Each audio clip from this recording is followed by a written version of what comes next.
राधे राधे दोस्तों, आज के इस वीडियो में हम सुनेंगे भाद्रपद मास की कथा अध्याय 8 के बारे में। भीष्म जी ने पूछा, ब्राह्मण दिति के पुत्र मरुंगड़ की उत्पत्ति किस प्रकार हुई? वे देवताओं के प्रिय कैसे हो गए? देवता तो दैत्यों के शत्रु हैं, फिर भी उनके द्वारा मरुद्गणों की मैत्री क्यों संभव हुई? पुलस्त जी ने कहा, भीष्म, पहले देवासुर संग्राम में भगवान श्री विष्णु और देवताओं के द्वारा अपने पुत्र पौत्रों के मारे जाने पर दिति को बड़ा शोक हुआ। वे आत्र होकर परम उत्तम भूलोक में आए और सरस्वती जी के तट पर पुष्कर नाम के शुभ एवं महान तीर्थ में रहकर सूर्य देव की आराधना करने लगी। उन्होंने बड़ी उग्र तपस्या की। दैत्य माता दिति ऋषियों के नियमों का पालन करती और फल खाकर रहती थी। वे कृक्ष, चंद्रायण आदि कठोर व्रतों के पालन द्वारा तपस्या करने लगी। जरा और शोक से व्याकुल होकर उन्होंने 100 वर्षों से कुछ अधिक काल तक तप किया। उसके बाद वशिष्ठ आदि महर्षियों से पूछा, मुनिवरों, क्या ऐसा कोई भी व्रत है जो मेरे पुत्र शोक को नष्ट करने वाला तथा इहलोक और परलोक में भी सौभाग्य रूप फल प्रदान करने वाला हो? यदि हो तो बताइए। वशिष्ठ आदि महर्षि ने ज्येष्ठ की पूर्णिमा व्रत बताया तथा दिति ने भी उस व्रत का सांगोपांग वर्णन सुनकर उसका यथावत अनुष्ठान किया। उस व्रत के महात्म्य से प्रभावित होकर कश्यप जी बड़ी प्रसन्नता के साथ दिति के आश्रम आए। दिति का शरीर तपस्या से कठोर हो गया था, किंतु कश्यप जी ने उन्हें पुनः रूप और लावण्य से युक्त कर दिया और उनसे वर मांगने का अनुरोध किया। तब दिति ने वर मांगते हुए कहा, भगवान, मैं इंद्र का वध करने के लिए एक ऐसे पुत्र की याचना करती हूँ जो समृद्धिशाली, अत्यंत तेजस्वी तथा समस्त देवताओं का संहार करने वाला हो। कश्यप ने कहा, शुभ है, मैं तुम्हें इंद्र का घातक एवं बलिष्ठ पुत्र प्रदान करूंगा। तत्पश्चात कश्यप ने दिति के उदर में गर्भ स्थापित किया और कहा, देवी, तुम्हें 100 वर्षों तक इसी तपोवन में रहकर इस गर्भ की रक्षा के लिए यत्न करना चाहिए। गर्भिणी को संध्या के समय भोजन नहीं करना चाहिए तथा वृक्ष की जड़ के पास न तो कभी जाना चाहिए और न ठहरना चाहिए। वह जल के भीतर न घुसे, सूने घर में प्रवेश न करे, बांबी पर खड़ी न हो, कभी मन में उद्वेग न लाए, सूने घर में बैठकर नख अथवा राख से भूमि पर रेखा न खींचे, न तो सादा आलसाकार पड़ी रहे और न ही अधिक परिश्रम करे, भूसी, कोयले, राख, हड्डी और खपड़े पर न बैठे, लोगों से कलह करना छोड़ दे, अंगड़ाई न ले, बाल खोलकर खड़ी न हो और कभी भी अपवित्र न रहे, उत्तर की ओर अथवा नीचे सिर करके कभी न सोए, नंगी होकर, उद्वेग में पड़कर और बिना पैर धोए भी शयन करना मना है, अमंगल युक्त वचन मुंह से न निकाले, अधिक हंसी मजाक भी न करे, गुरुजनों के साथ सदा आदर का बर्ताव करे, मांगलिक कार्यों में लगी रहे, 100 औषधियों से युक्त जल के द्वारा स्नान करे, अपनी रक्षा का प्रबंध करे, गुरुजनों की सेवा करे और वाणी से सबका सत्कार करती रहे, स्वामी के प्रिय और हित में तत्पर रहकर सदा प्रसन्न मुखी बनी रहे, किसी भी अवस्था में कभी पति की निंदा न करे। यह कहकर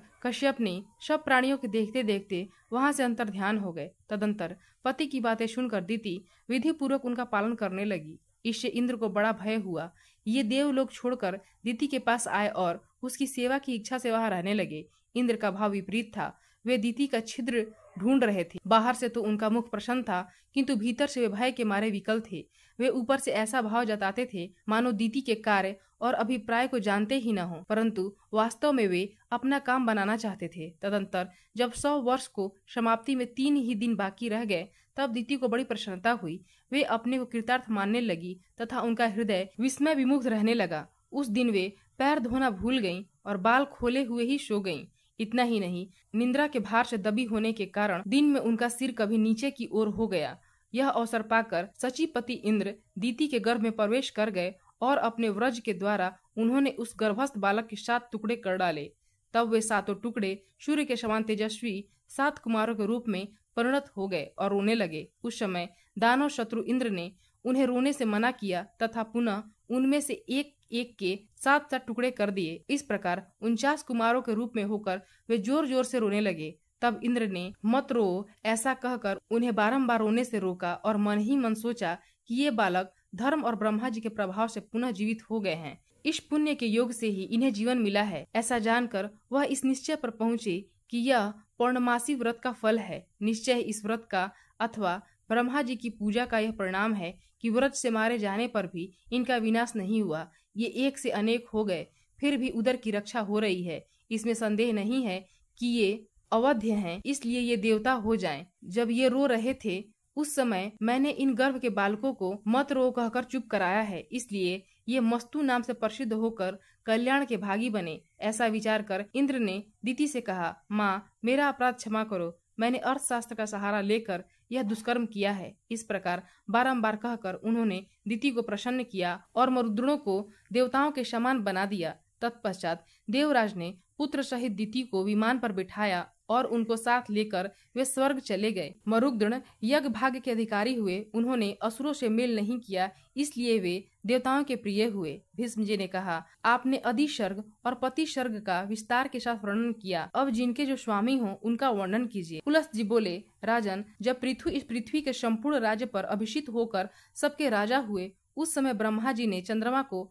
अन्न, ब्राह्मण, व्रत और तपस्या का अधिपति बनाया। हिरण्यगर्भ को नक्षत्र, तारे, पक्षी, वृक्ष, झाड़ी और लता आदि का स्वामी बनाया। वरुण को जल का, कुबेर को धन का, विष्णु को आदित्यों का और अग्नि को वसुओं का अधिपति बनाया। दक्ष को प्रजापतियों का, इंद्र को देवताओं का, प्रहलाद को दैत्यों का और दानवों का, यमराज को पितरों का, शूलपणि भगवान शंकर को पिशाच, राक्षस, पशु, भूत, यक्ष और बेताल राजाओं का, हिमालय को पर्वतों का, समुद्रों को नदियां का, चित्ररथ को गंधर्व विद्याधर और किन्नरों का, भयंकर पराक्रमी वासुकी को नाग का, तक्षक को सर्प का, गजराज एरावत को दिनकर, गरुड़ को पक्षियों का, उच्चै श्रवा को घोड़ों का, सिंह को मृगों का, साढ़ को गौओं का, लक्ष्य पाकड़ को संपूर्ण वनस्पतियों का अधीश्वर बनाया। इस प्रकार पूर्व काल में ब्रह्मा जी ने इन सभी अधिपतियों को भिन्न भिन्न वर्ग के राजपद पर अभिषिक्त किया। कौरव नंदन पहले स्वयंभू मनवंतर में याम में नाम से प्रसिद्ध देवता थे। मरीचि आदि मुनि ही सप्तऋषि माने जाते थे। आग्निघ्र, अग्निबाहु, विभु, शवन, ज्योतिष, युतिमान, हव्य, मेघा, मेघातिथि और वसु ये 10 स्वयंभू मनु के पुत्र हुए, जिन्होंने अपने वंश का विस्तार किया। ये प्रतिसर्ग की सृष्टि करके परम पद को प्राप्त हुए। यह स्वयंभू मनवंतर का वर्णन हुआ। इसके बाद स्वारोचिष मनवंतर आया। स्वारोचिष मनु के 4 पुत्र हुए, जो देवताओं के समान तेजस्वी थे। उनके नाम थे नभ, नभस्य, प्रसृति और भामन। इनमें से भामन अपनी कीर्ति का विस्तार करने वाला था। दत्तात्रेय, अत्रि, चैवन, स्तंभ, प्राण, कश्यप तथा बृहस्पति ये 7 सप्तऋषि हुए। उस समय तुषित नाम के देवता थे। हविंद्र, सुकृत, मूर्ति, आप और ज्योतिरथ ये वशिष्ठ के 5 पुत्र ही स्वारोचिष मनवंतर में प्रजापति थे। यह द्वितीय मनवंतर का वर्णन हुआ। इसके बाद औतम मनवंतर का वर्णन करूंगा। तीसरे मनु का नाम था औतमी। उन्होंने 10 पुत्र उत्पन्न किए, जिनके नाम हैं ईश, ऊर्ज, तनुज, सुचि, शुक्र, मधु, मानव, नभस्य, नभ तथा शह। इनमें शह सबसे छोटा था। ये सब के सब उदार और यशस्वी थे। उस समय भानु संज्ञक देवता और ऊर्ज नाम के सप्तऋषि थे। कौकी, भिंडी, कुतुंड, दालभ्य, शंख, प्रवाहित, मित और सम्मित ये 7 गोवर्धन ऋषि थे। चौथा मनवंतर तामस के नाम से प्रसिद्ध है। उनमें कवि, पृथु, अग्नु, अकपि, कपि, जन्य तथा धामा ये 7 मुनि ही सप्तऋषि थे। साध्य गण देवता थे। अकल्मष, तपोधनवा, तपोमूल, तपोधन, तपोरषि, तपस्य, सुतपस्य, परंतप, तपोभागी और तपोयोगी ये 10 तामस मनु के पुत्र थे, जो धर्म और सदाचार में तत्पर तथा अपने वंश का विस्तार करने वाले थे। अब 5वें रैवत मनवंतर का वितरण श्रवण करो। देवबाहु, सुबाहु, पर्जन्य, सोमप, मुनि, हिरण्यरोमा और सप्ताश्व ये 7 रैवत मनवंतर के सप्तऋषि माने गए हैं। भूत, रजा तथा प्रकृति नाम वाले देवता थे तथा वरुण तत्वदर्शी, चितिमान, हव्य, कवि, मुक्त, निरुत्सुक, सत्व, विमोह और प्रकाशक ये 10 रैवत मनु के पुत्र हुए, जो धर्म, पराक्रम और बल से संपन्न थे। इसके बाद चाक्षुष मनवंतर में भृगु, सुधामा, विरज, विष्णु, नारद, विवस्वान और अभिमानी ये 7 सप्तऋषि हुए। उस समय लेख नाम से प्रसिद्ध देवता थे। इनके शिवा रिभु, पृथकभूत, वारीमूल और दिवौका नाम के देवता भी थे। इस प्रकार चाक्षुष मनवंतर में देवताओं की 5 योनियां थीं। चाक्षुष मनु के 10 पुत्र हुए, जो रूरु आदि नाम से प्रसिद्ध थे।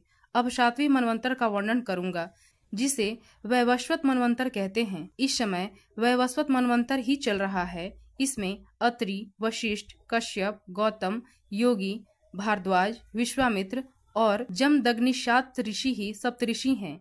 ये धर्म की व्यवस्था करके परम पद को प्राप्त होते हैं। अब भविष्य में होने वाले सावर्ण्य मनवंतर का वर्णन किया जाता है। उस समय अश्वत्थामा, ऋष्यभृंग, कौशिक्य, गालव, शतानंद, काश्यप तथा परशुराम ये सप्तऋषि होंगे।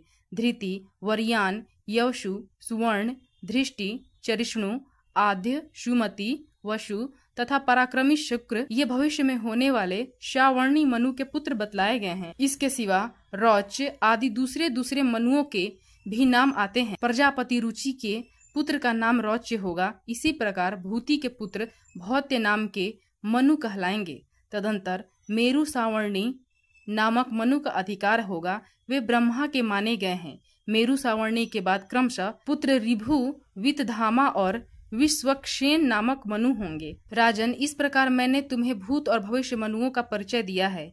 इन 14 मनुओं का अधिकार कुल मिलाकर 1000 चतुर्युग रहता है।